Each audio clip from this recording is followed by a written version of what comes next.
All right. Welcome to another one of our webinars here at the University of Minnesota at the Humphrey School of Public Policy. Today, we're going to talk about the Persuading the Skeptics, the Election Administrators Challenge with Thad Kousser and Robert Stein, who will make a little presentation here shortly, and then you'll get a chance to ask your questions.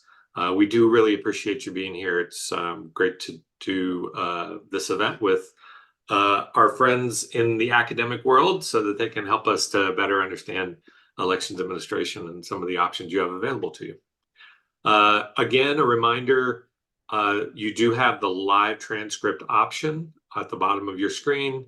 And then please do ask some questions, get those in relatively early so that I can start to, kind of process those and get them ready for the speakers. As I always mention, if you give me a bunch of questions at 5 till the hour, you're not going to get those asked because we're right at the end and I don't have any time to get them into the conversation. So feel free to ask questions and get them in so that we can ask them. All right, so let me tell you a little bit about the Certificate of Elections Administration program at the University of Minnesota. We call it a pioneering program. Honestly, we're sort of the only game out there for people that really want to get into elections administration, folks that don't have a lot of experience in elections administration but are really interested in it. This is a fantastic opportunity for you to become familiar with some of the ideas and principles of elections administration and build a resume that allows you to have some flexibility, get into the kind of job that you want to be in, either as a sort of first part of your career or even second or third career. It's an online 12-credit certificate program. It's taught by some of the most recognized people in the field of elections administration, people that you'll read about in the paper, people that are really important and central to the work that sort of guides elections administration. These are online programs available anytime, any place. And we say that we have a strong placement record. That's probably underselling it. If you go through the program, get your certificate, you're going to have extraordinary flexibility to get a job in elections administration in a place you want to live, working in the kinds of jobs in that world that you're interested in. If you want to know more information, that's the email address. It is ceaprogram@umn.edu.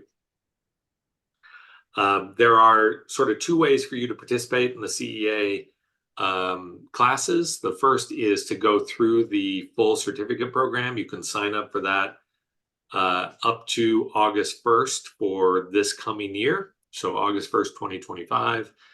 But you don't need to go through the whole sign-up process to just take a class. If you want to take a class, kind of get a sense of what it's like, see if this is the kind of program you're interested in, then please go ahead and sign up for an individual class. Lots of times people will sign up for an individual class and then really see that this is right for them, and they go ahead and take more classes and end up in the certificate program. So again, how do you learn about that?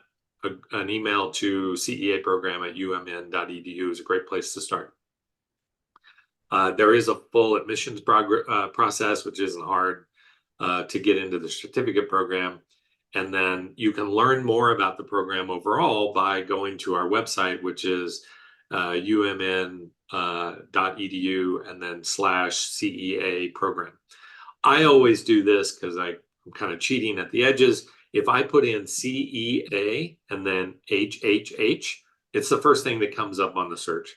So I don't even have to remember that. I can just look that up. Upcoming, we've got some great classes. So Neil Kelly from Orange County, used to be the registrar of voters at Orange County, is teaching a class on survey of elections administration.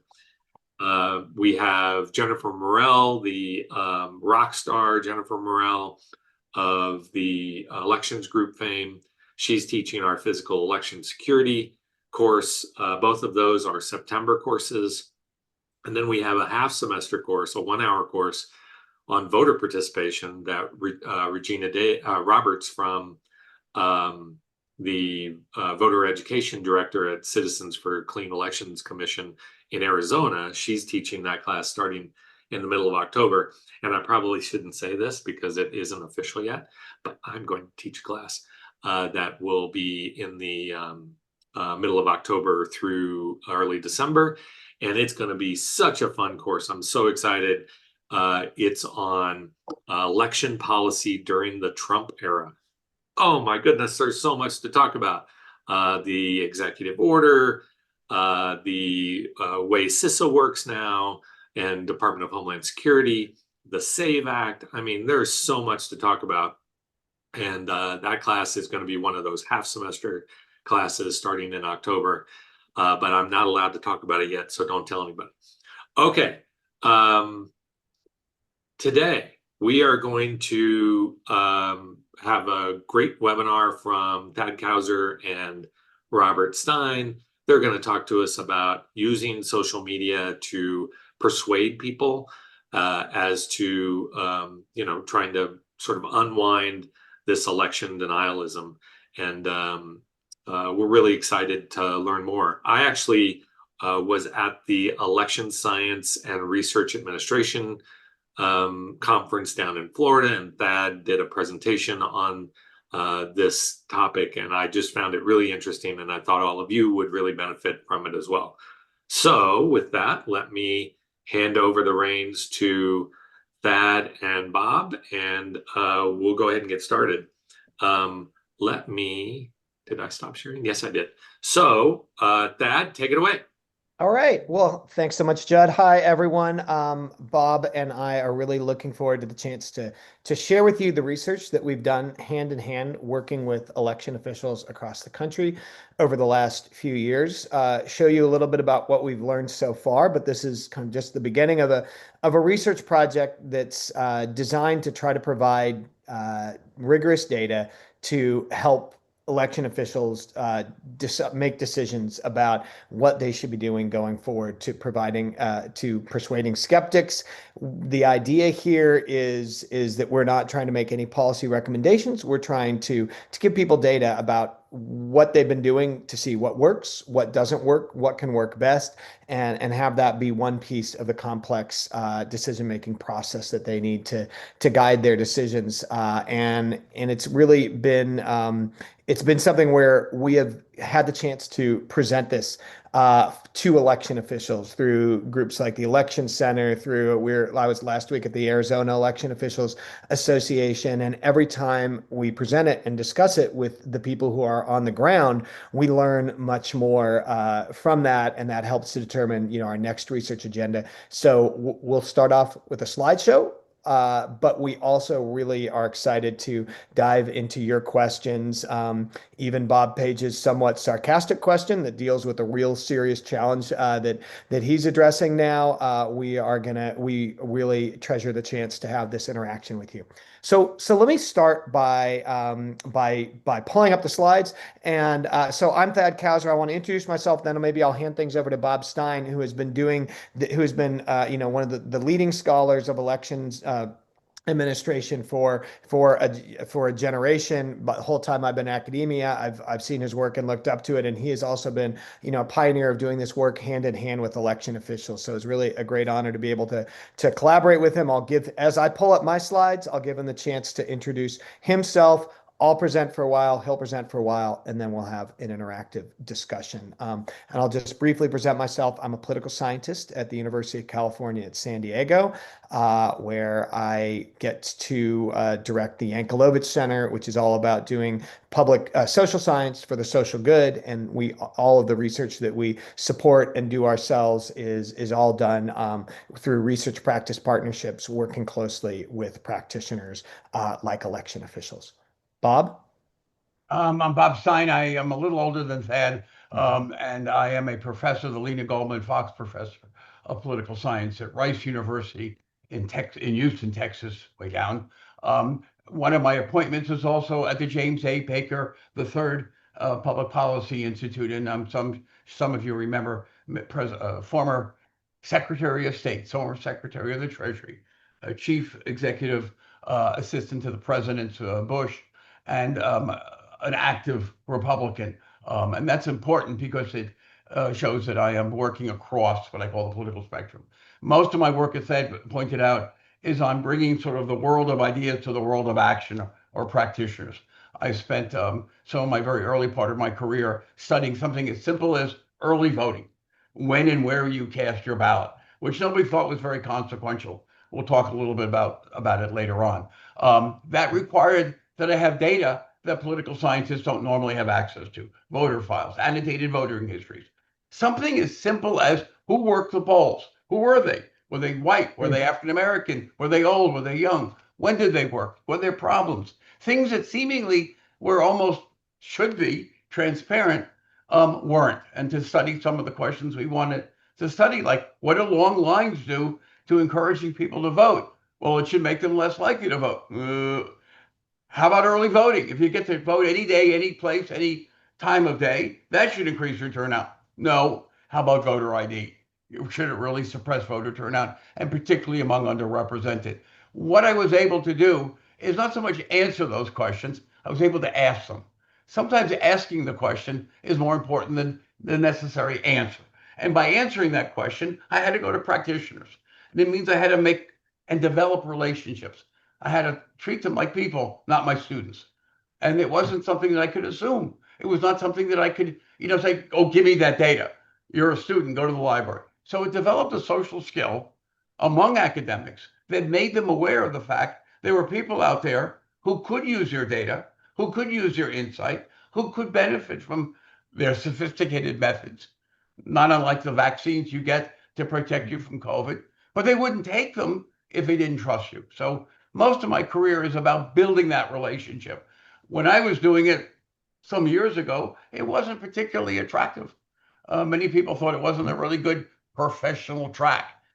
What Judd just told you completely turns the tables on that. I think now they're tremendous. I have placed as many students in academic jobs like that as I have running elections in Harris County, the third largest county, I think the third largest, hoping here, in the country. And it gives them a sense of purpose and reward. Their work gets to see some real application, and they in turn, I think, are able to develop those. So I'll talk about that later on, but I'll throw it back to that. Oh, and by the way, he is, we're going to always be praising each other, but what's great about that is that he follows a wonderful tradition, both in his family and on the West Coast, Bruce King and others who've developed this. The West Coast universities and schools had, I call it, most sophisticated, I won't say progressive, but sophisticated collaborations. And it's made it possible. Many of the papers that I have not worked on with that have come into the most, what I call, widespread outlets, have come from this kind of collaboration. Great. Well, thanks so much, Bob. So the starting point from all of this is the change that really happened in the job description of election officials across the country after 2020 and after the unprecedented challenges to the integrity of elections after the 2020 presidential contests. The job of an election official was always to run a trustworthy election, right? To make sure that it deserved the trust of the public. And since 2020, election officials still have to work very hard to run trustworthy elections, but now they also have to do things explicitly to try to get people to trust elections. They have to engage in this trust building program that often makes them seem like a communications professional.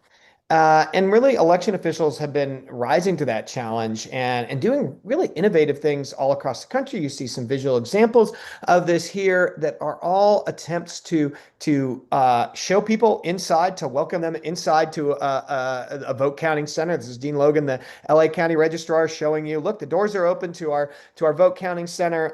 These are other examples of people in Maricopa County coming up with educational videos to explain how their ballots are protected. The Virginia State Elections Board with an ad campaign, the US EAC doing so. And so they've all been doing these public communication campaigns. And what our projects have been designed to do broadly is to ask whether these communication campaigns can actually restore trust in American elections. We've been doing this. This is a set of academics at universities around the country who have all been part of these interwoven teams who've been doing it. It's been supported by a group called the Election Trust Initiative, a nonpartisan nonprofit. It's made grants to my center at UCSD and the MIT Election Data and Science Lab. And we've been able to bring in some of the best scholars around the country to kind of provide data to help these election officials know whether what they're doing is working. So our goal is to provide rigorous research, and I'll give you a little bit of an introduction to sort of how we are able to separate out cause and effect in these studies. But the idea is to come up with really practical ideas out of this. What works? What doesn't work? What works best? What does it cost to do these communication campaigns? And are they delivering cost-effective work for the taxpayers or other groups who fund them? And the types in our first set of projects, this was in the 22, like in the immediate wake of the Stop the Steal movement in the 22 election cycle and shortly thereafter. We worked with 4 election officials across the country. One of them, the estimable Colorado elections director, Judd Choate. We worked with Jesse Harris, who's the deputy director in Georgia, and we've since worked with others in Secretary of State Brad Raffensperger's staff. We worked with Dean Logan in LA and Keith Ingram, who at the time was the director of elections in Texas.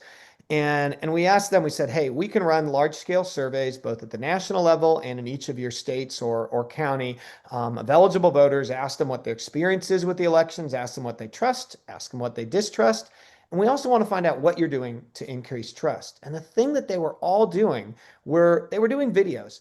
Some of them, highly produced professional videos, some of them really simple, basically someone going down to the floor of an elections office with a cell phone and recording a secretary of state or an elections director saying, hey, here are the machines. We do logic and accuracy testing before the election. Look, they're not connected to the internet. Look, here's how we do an audit of the election results afterwards. Here's how we have observers from both parties watching the process to make sure that it's fair.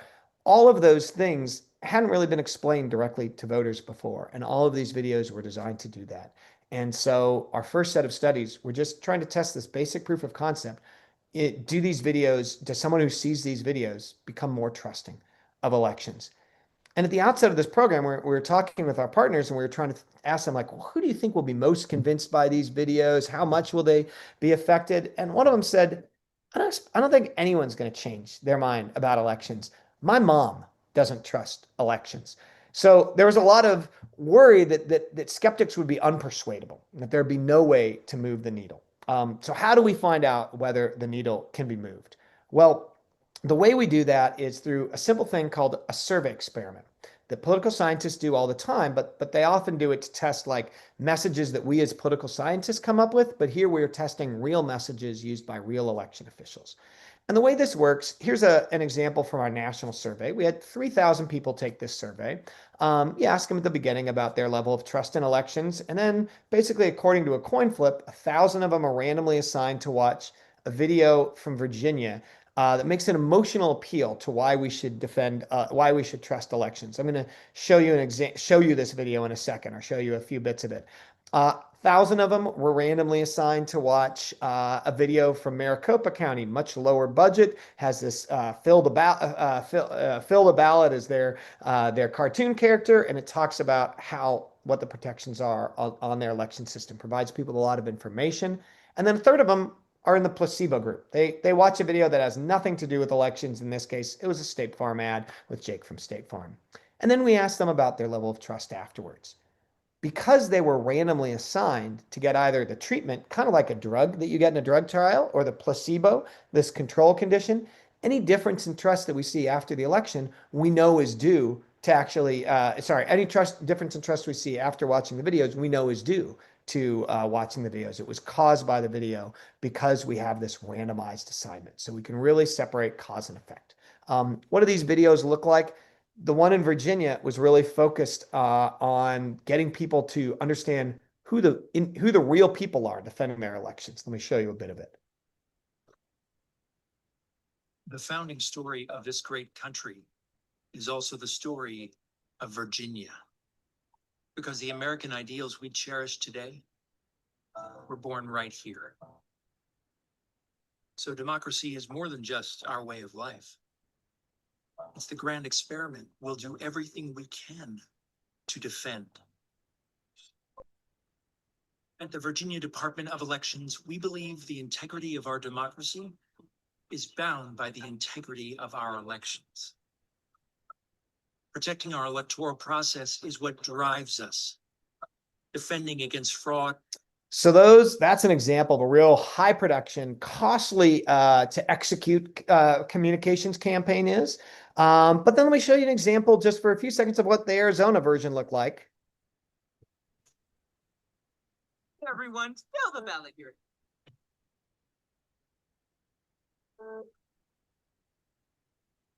In Arizona, voters use paper ballots to cast their vote. The tabulators are the machines that the Maricopa County Elections Department uses to count those ballots. Before and after every election, our tabulation equipment is tested to make sure your vote is accurately counted. So lower budget, but really informative. And so the question is, would these two ads that were shown to a national audience, and there we asked them, do they trust, does it change whether they trust other states' elections? And then we took two ads that were produced by each of our partners, two in Georgia, two in Texas, two in Colorado, two in Los Angeles County. We showed them to people in surveys of their own states or county and asked them how much they trusted their own state elections before and after the ad. And the question is, would any of these move the needle and change the percentage of people who said that they trusted elections most or all the time, right? As you'll see in the next slide, here we see in this column, we see the percentage increase in trust. These were moving the needle. Not every ad worked. If you see a blank line here, it means that ad didn't move the needle, didn't change anyone's trust. But these ads were working, increasing people's, at least one ad worked in every state. The increase in trust was between 5 and sometimes as much as 13 percentage points for increasing trust in your own state.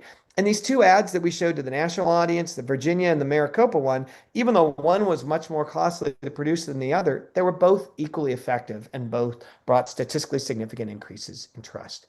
And so what we took this is a proof of concept that you could move the needle on trust, and that you didn't need to spend a whole lot to do it, but that not everything would work. And so we started partnering more broadly with election officials and others across the country, moving into the 2024 cycle to try to see what else we could learn using this technology of survey experiments, and then trying to take these survey experiments broadly into the field in the project that Bob's going to tell you about.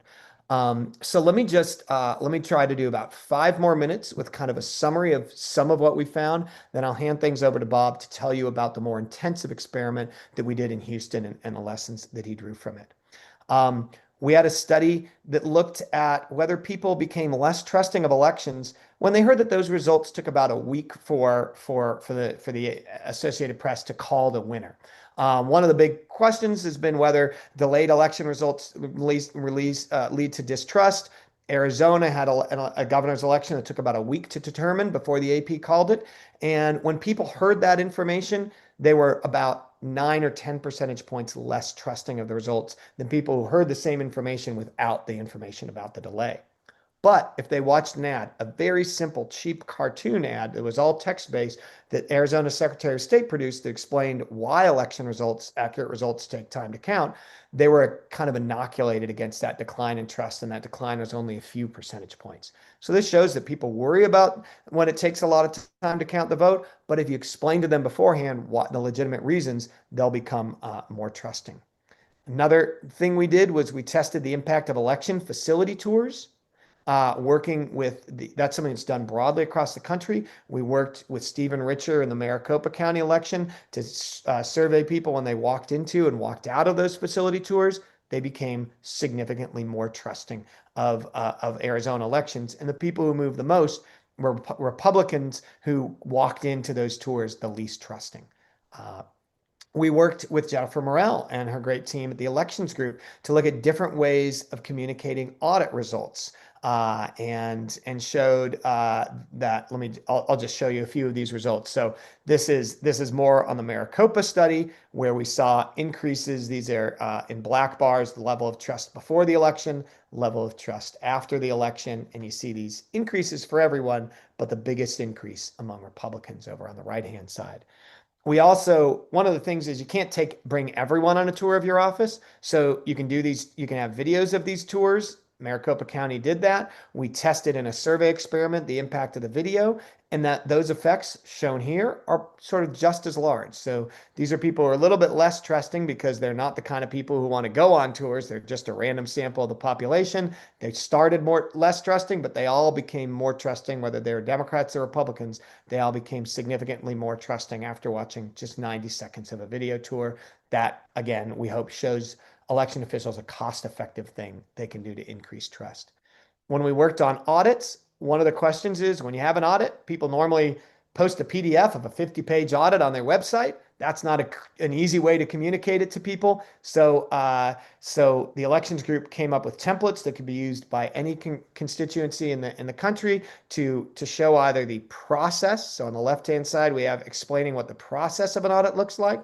On the right-hand side, we have data. We have one of their examples showing what the results are. Both of those increase trust, but talking about the process of an audit increased trust the most. It had a significantly higher impact than showing people the results. So what that showed, the lesson that taught us was voters really want to know about what goes into an audit rather than just the results that come out of it. And if you show that, just a one-page summary of that process, that can lead to a big movement of the needle on trust. A couple of the other studies we did, one of the questions people asked is, well, I don't have any money to do these ad campaigns. What if I just do earned media? I go on local television. So Stephen Richer in Maricopa, who's often on earned media, often on local television, we took something that he said to people through a conversation with a reporter. We had him in a studio say that exact same information. So we kept the message the same, the messenger the same. We changed the medium. We made it a public service style announcement. We found both of them move the needle by an equal amount on trust. So that shows you that you can really change people's minds through local earned media if you don't have the funding to do a paid media campaign. We wanted to see whether these ads would still work if people watched these trust building ads, but then heard about claim of fraud right afterwards. So we did a survey with over 4,000 eligible voters nationally just before the 2024 election. So we did it 10 days before the election, and then we did a second wave a week later. And what we showed these people was about a little over 1,000 of them saw just the EAC trust building ad, just as an ad designed to increase their trust. 1,000 of them just saw a clip from Donald Trump in the debate talking about election fraud designed to decrease trust. 1,000 of them saw the EAC ad and then the Donald Trump claim. And 1,000 of them saw just an ad for, I think, a Cadillac, something that had nothing to do with elections. Here's what we saw about moving the needle. The people who just watched the EAC, they became more trusting of elections after they're seeing that. This effect here that's to the right of zero, that shows that they became more trusting. What about the people who saw the Donald Trump ad? They became significantly less trusting. What about if you put these both together? You show them the pro-Trost ad and then Donald Trump. Did they move back right to zero? No. In fact, they exhibited just the same increase in trust that the people who only saw the EAC ad had. So what that shows you is if you get to people first with your message explaining the protections on elections, you can inoculate people against these claims of fraud. And then another question became, well, what if we came back to them a week later? And this was all during this week before an election when there's a lot of information, a lot of other messages around there. What we found was that the effects had largely decayed. And so what that means for us is you can increase trust, but that you got it, just like with any commercial, you have to keep coming back and hitting people with the same message over and over again. All right. So that's the kind of research that we've been doing through survey experiments. And then we wanted to work in the 2024 cycle in what's called a field experiment in the real world to see whether a big public information campaign could work. And now I'm going to hand things over to Bob to talk about that. All right. How much time do we have left? About 10 minutes. Yeah, about 10 minutes would be great. Thanks. Okay. So I hope I have the right slides up, Judd. I have the Ezra conference.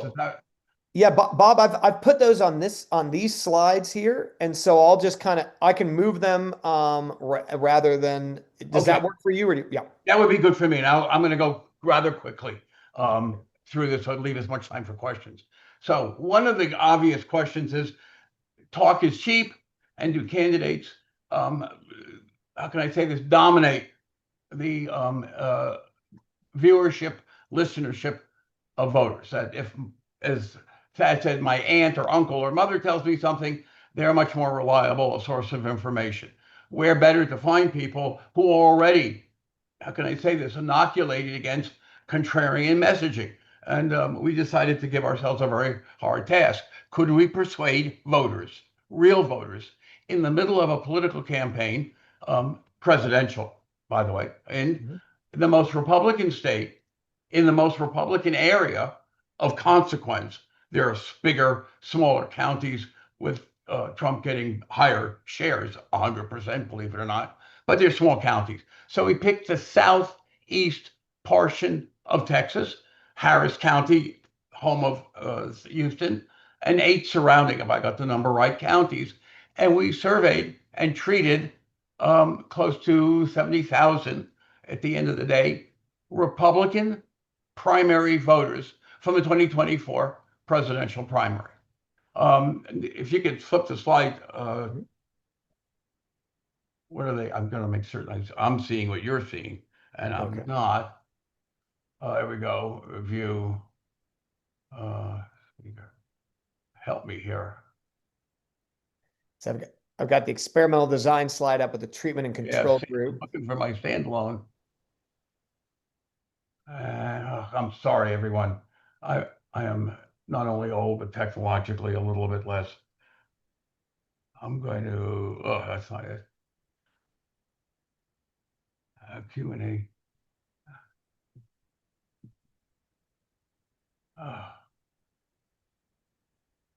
I'm sorry. There is view. Sort by gallery, show view. I don't see my full exit. All right. Anyway, listen, do you want to share your screen, I Bob? just want to go through the slides. Yeah. And I've got dialogue across differences, but I don't have. Well, how about this, Bob? Let me stop sharing and I'll let you share your screen. There we go. So I'm going to stop sharing. And somebody's going to give me access. Yep. Do you have a share screen green icon on the bottom middle of your I have share. Yeah, hit share. All right, I have your picture. Do you see your slide deck anywhere, Bob? Because if it's on the share, you can just click it. There you go. All right. So there you go. There we go. Perfect. See that. All right. Now I can run the slideshow from here. Yeah, if you go left, there you go. Okay. These are the collaborators. I won't go through that. I've wasted enough time. The survey, the initial insights are based on a survey of Republican primary voters in the Houston metropolitan area. For the most part, they're conservative, but most importantly, they're very confident about their opinions. And for the most part, conservatives are pretty confident.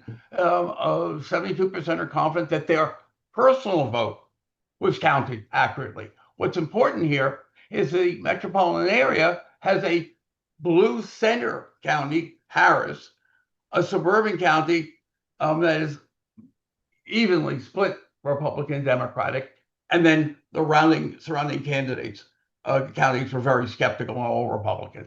So what we were concerned about is there was a lot of skepticism about Harris County.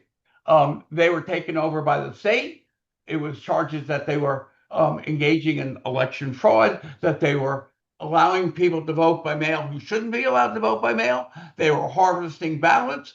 There was actual voter fraud. People were getting ballots and changing the names. There was a lot of distrust about blue counties or very heavy partisan polarization. These are the people who didn't trust any of the votes coming out of blue counties, and particularly mail ballots. So we wanted to know if we could move those people. Could we get them to trust the elections if they knew what their county and state was doing. So in each of the counties,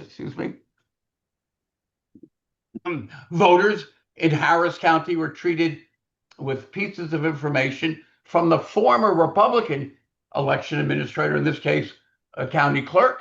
And of course, Shane Nelson was our Secretary of State and responsible for conducting elections at the state level. And they would get a mailer like this. It's safe, it's secure, it's your vote. We had others who talked about law enforcement, and these are law enforcement constables. Judd, who was responsible in Harris County for ferreting out and catching people who were engaging in voter fraud. So the question was, possible findings was that the information campaign had no effect. Telling people we go after vote fraud, that we have ways to check signatures, we have ways to make certain the right people get a mail ballot and the wrong people don't get it. We have detectable basis for doing audits and checking out when machines are brought in and when brought back, and clearly check for any irregularities. The 2020 randomized experiments tested to see, as we mentioned, Thad, where we started with these voters. And the summary of the survey experiments, you can see here. Mm-hmm. Where does Harris County fall into this? We could get an increase now in the statewide experiments, pretty hefty 13%. Now, let me give you just a little background here before I tell you about the randomized experiments. Texas went through some rather significant changes in its election laws between 2020 and the 2024 election. And the biggest change was a real checking of mail-in voting. It got harder to get a ballot. You had to apply for a mail ballot. You had to then do it, if you could do it online and by mail, but you had to divulge information you didn't have to give out before: Social Security, age, gender. You then got the ballot. You could complete the ballot, but laws were regulated with whom you could complete that ballot. Who could help you fill out the ballot? Who could help you return the ballot? And restrictions and penalties for failing to abide by those laws. We had a control group that was carefully blocked and matched. None of the households were treated as voters, so we could separate out those effects. We had blocking on, it was a good sample, to put it bluntly, on gender, race, location, prior voting histories. The results, there were no detectable impacts, particularly in Harris County, on trust, on turnout, and particularly where we think it's important. If you don't have trust, you don't get turnout, you get skewed turnout. That turnout is skewed, in this case, towards those parties that dominate in those counties, and you end up with policies that are not effectively representative of the community. What's important here I want to talk about is not a result that was there. We did not register this particular question. Would voters be more inclined to believe that vote by mail was safe? Yeah, there was some change, but did it have consequences on their voting? No. And we looked at a variety of covariates, age, gender, race. We couldn't find it. What we did find was that voters who had previously voted by mail in Texas in the Republican primary of 2024 were, as law requires or allows, over 65. They could be disabled, and they could also be out of the jurisdiction during the election. If you make mail-in voting more inconvenient, more difficult, it's not surprising, maybe, that voters who voted by mail in the past might say, I can vote in person early and get almost, if not the same, benefits that I would get from vote by mail. And in fact, that's what happened. We started seeing non-trivial numbers of Republican primary voters doing exactly what I explained. Now, what I'm getting at here is not the virtues. This may be, for an academic journal, a problem, right? We didn't anticipate this hypothesis. We should have. It's ad hoc. But what's important to practitioners is that voters, this reveals to us that voters are quite capable of navigating themselves to where they want to get. Not to Democratic or Republican balloting, which is their business, but to a convenient, less costly way of casting their ballot without having to either increase or decrease their trust in mail voting. They can just say, it didn't work for me with this stuff. Do I have about a minute or two, and I'll go real Yeah, quick. maybe one more minute, and then One more we'll. minute. What you want to do is ask Judd Choate, your instructor here, about El Paso County and its clerk, who went on, of course, to become Secretary of State in Colorado. He embraced this kind of collaboration, and his biggest problem was the same: getting people to return their ballots in time, mail ballots, in time to be counted and reported accurately, of course, on election night or as close. Remember what Thad told you: the closer you can get your results out, the more believable and confident people were. It makes sense. So what we got in El Paso was just that: significant increases in returning ballots further from election day when voters had made up their minds. The only mistake here was El Paso commissioner, whose name I forget now, got elected, and then his successor was not as eager to do these experiments. Let me say, Thad's experiments were not cheap, or our experiments. Mhm. You know what it costs us to do the experiments in El Paso? Zero, because the state prints up the ballots, and we were allowed to put a small message on the envelope that the voter sees, and to stick them just like this, and the last thing they see is the stick them that says, "We had different messaging." And the messaging was simple: you ask for vote by mail, make it work. I'll stop there. Great. All right. Hey, thanks, Bob. If you want to, you can unshare your screen. Like at the top, you'll see. So Bob, go to the top of the screen, and you'll see a little way to unshare. There's a little red box that allows you to unshare the Oh, screen. I got it. I'm done. There you go. Fantastic. All right, so let's go through some questions. We've already gotten some great ones. Thanks, everybody. First, I want to embarrass Bob for a second and say, I remember when. So I was a professor at the University of Nebraska when I first met Bob and became aware of his work. And then I got into elections administration. So this is like the Nebraska stuff's like 25 years ago. But I became an elections administrator like 16 years ago. But I was a lawyer who's worked in elections administration prior to that. And he was working with Scott Doyle. So I don't know if that's a name anybody knows, but in Larimer County, Scott Doyle he and his staff basically started what we call vote centers.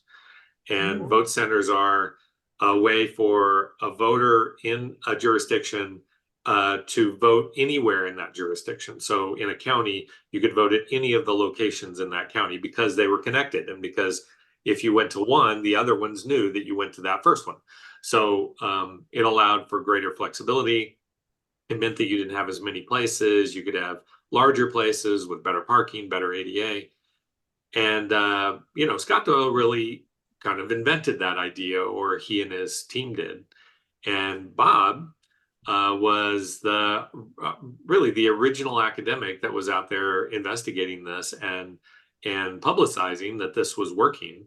And then that sort of proselytizing of these various ways of increasing early voting and maximizing technology was adopted nationally. I mean, vote centers are everywhere. And I give a lot of credit to Scott Doyle. And of course, I'm always going to pat Colorado on the back. But a big part of it was because Bob was there celebrating it in academic circles and giving it life. So I just wanted to congratulate you for that, because it's been really important.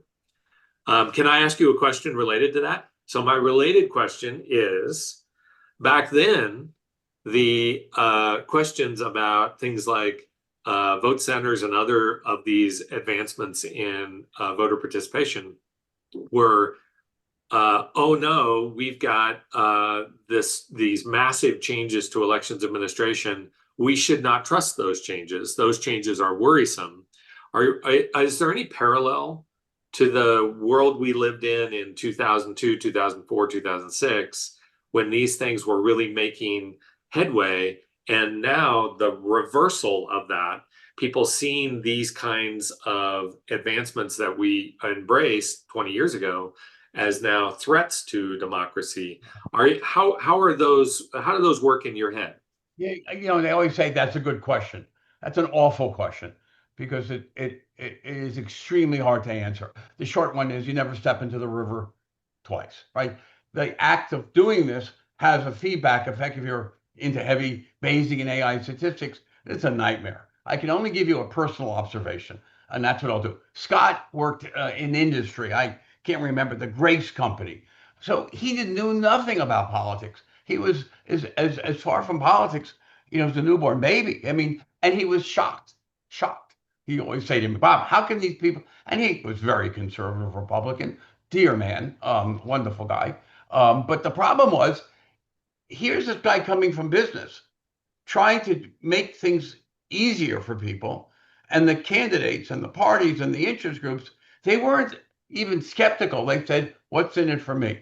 How can I game it? I remember testifying for several of the Colorado election, committees, and that was always the question. And I said, I would open my statement, I have a brand that everybody likes.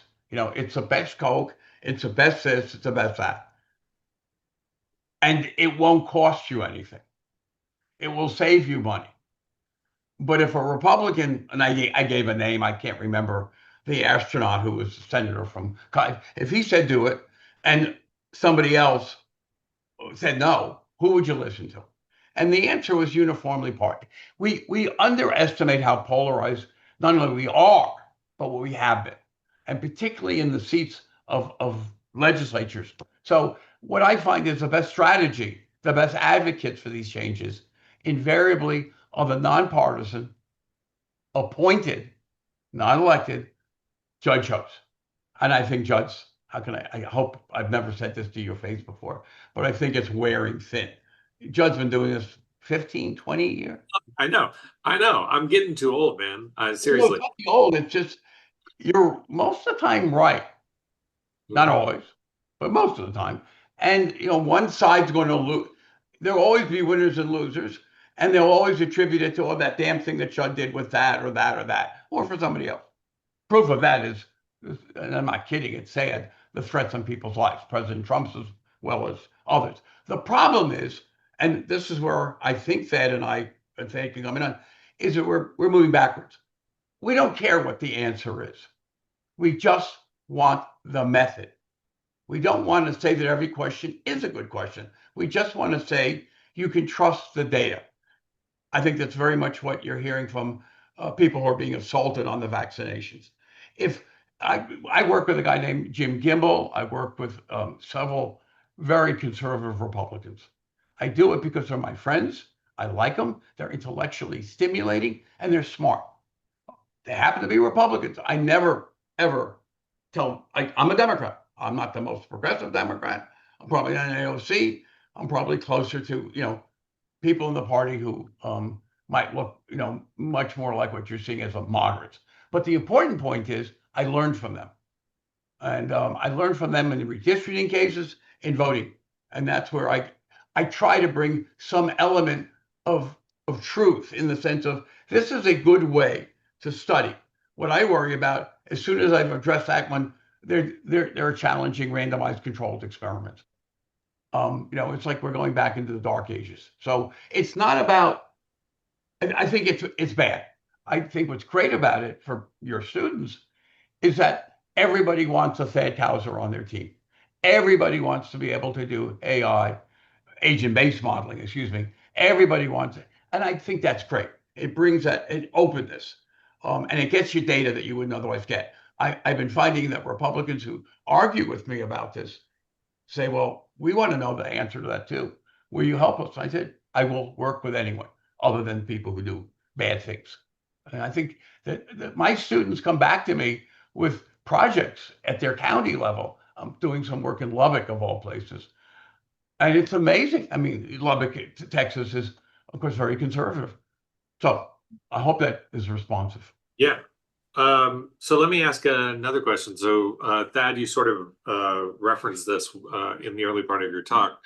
So Bob Page, who is the Orange County, uh, what do we call them in Orange County? Registrar of Voters, I think. Yeah, that's right. So he asked a question about the Department of Justice. So I think this is a really interesting way of sort of thinking of this question in reverse. So what he's asked is, now that people, so the Department of Justice has sent a letter or sued Bob and Orange County over some various issues that they believe are problems with list maintenance. Because it's coming from the Department of Justice, does that make the disinformation or misinformation that is incorporated into that lawsuit even more destructive? So is that even a harder thing to unwind than, say, the kinds of things you might read on Facebook and otherwise? What do you have to say about that? Yeah, I think I agree with the intuition on this, right? That official sources can be more effective than just someone random who you see on Facebook. We were trying to get at this a little bit, and I noticed one of the other questions in the chat was, what is the effect of disinformation, right? Can disinformation, like we show that this positive information can raise trust, will negative information, decrease trust? So when we were working up to doing the study that I showed you on the EAC videos that were increasing trust and the Donald Trump things that were decreasing trust, we were trying to figure out sort of which disinformation about elections, which claims about election fraud were going to be most effective. We wanted to focus on Donald Trump because he's, the primary person who's been doing this, but we wanted to see, like, when he was doing this from the White House Rose Garden after the 2020 election, like with all of the imprimatur of the office, did that drive down trust more than if he said it as a candidate in the debate? And how did that compare to if he said this during a rally? So we did a pilot survey to see sort of which of these three would decrease trust the most. All of them moved trust downward. All of those declines in trust were reversed when we showed them the EAC video afterwards, showing that you can drive trust down and then bring it back up again. But the one that happened to be most effective was this short clip from the debate when he was a candidate, didn't have the imprimatur of office. So does that speak to this question of, does the DOJ, when the DOJ says something, does this have particular power over when the same people, if they were outside of office, had that?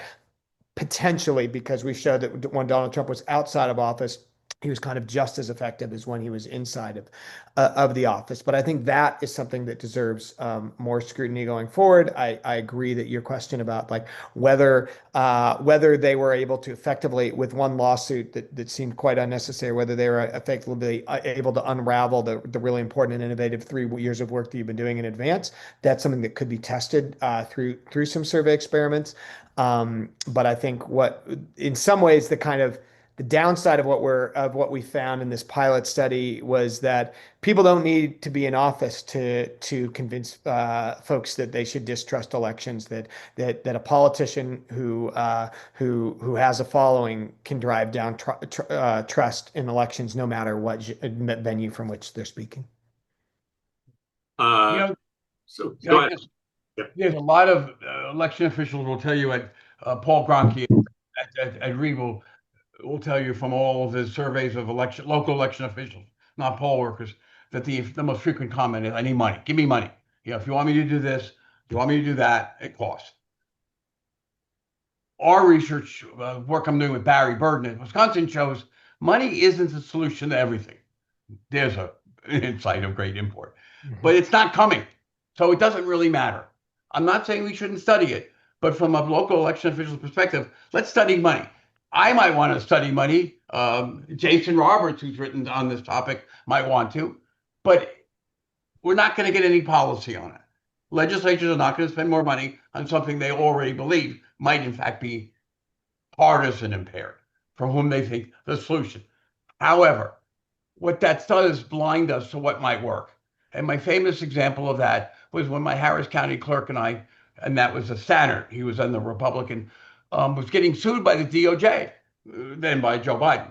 And he's a Republican. He said, screw that. I'm gonna do something else. I said, I have evidence that shows that less is more, better configuration of polling locations, better locations, and cited work about churches.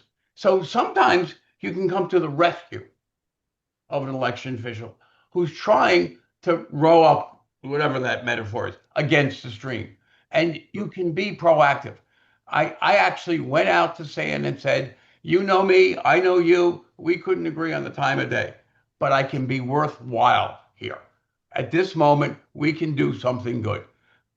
And it worked. I mean, they called me up, the Democrats were on the, what are you doing? Why are you talking to Stan? And I said, you know what? I'm not talking to Stan. I'm talking to a reasonable, low expense, highly efficacious, and particularly if I mentioned Rodney was African American, to your constituents. It'll work. And if he doesn't, you know, you can tar and feather me. And I said, we got an election coming up, let's see. And we did a trial balloon, whatever you call it. We now carefully look at floor space, polling location, Wi-Fi, every election, because of course. Okay, so I think we have enough time for one quick question, which sort of is kind of a combination of a couple different questions. So does it matter who the messenger is when you're messaging? Mm-hmm. So does it matter that they're the election official? Does it matter that they are your party or an opposition party? Does it matter that they are, you know, young, old, African-American, white? I mean, what is it about the messenger that matters? Yeah. So I think that is a really important question that we're going to work with election officials in the next election cycle to address, and also work with a broader set of people, because one of the questions is whether other people outside of election officials, so faith leaders, sports stars, other, you know, community business leaders, someone from the Chamber of Commerce, to test different messages with those folks. We have a couple things that we've learned so far in 2024. One, we worked with the Secretary of the State of Connecticut, who happened to be a Black woman. Her deputy secretary happened to be a white woman. We were working on a larger project looking at which messages resonate with diverse communities. And so we did the same message. They each recorded 3 messages with the same background, same everything. And there was no impact of the messenger. So even for Black respondents, they were just as receptive to a message that was framed at addressing their concerns that came from a white election official as came from a Black election official. So at least in that initial evidence, no message effect. We also in Houston focused on this constable law enforcement, because in a survey that we did before the experiment, a lot of people showed that they really trusted when they heard that law enforcement was involved in things like chain of custody. That really reassured conservative voters who were the target, who were the group that we were speaking to in this campaign. But we'll be doing that, and that's thanks very much for that push to continue to do that work. All right. Thank you so much to Bob Stein and Thad Kousser. I so appreciate you taking time today for this presentation and answering questions. And Bob, one very quick thing. We're out of time, but go ahead. Can we answer these questions? Can I write up answers later on and send them to you? It's been recorded, right? So I can get it. Yeah, absolutely. We can capture the questions and get back to you. One I didn't think about was the loser-winner hypothesis on messaging. Cool. We'll circle back on that. Yeah. Thank you for having me. Yeah, no problem. Thanks so much. Let me just a reminder about our program. So let me share the screen. Okay. Just a reminder about the program, the CEA program at the University of Minnesota. Thank you to Thad and Bob for joining us today. But the real reason why we're here is to celebrate the program. And I wanted to remind you that you can learn more about it by contacting the University of Minnesota at the CEA program at umn.edu. And then upcoming courses. We've been talking a lot about Orange County today, right? We've got Neil Kelly, the former registrar in Orange County. We've got Bob Page on the call that is the current registrar of Orange County. And Neil Kelly, who's just a rock star, is teaching our Survey of Elections Administration class. in September. And Jennifer Morell is teaching our physical election security class also in September. And then we have a voter participation class in the middle of October. It's one of the 1-hour courses that we do that's half semester long. And I mentioned earlier that I do plan to do a course on, election policy during the Trump administration, especially the second Trump administration, which seems to be different than the first one. That class also will be during that period, assuming I can get my act together and actually get it posted. So if you're interested in that, and it should be a pretty interesting course, please do let us know. Here are the ways that you can contact us. Again, the best way to do it, I think, is put in CEAHHH, and that's a great way to find out more. It'll be the first thing that comes up on your search.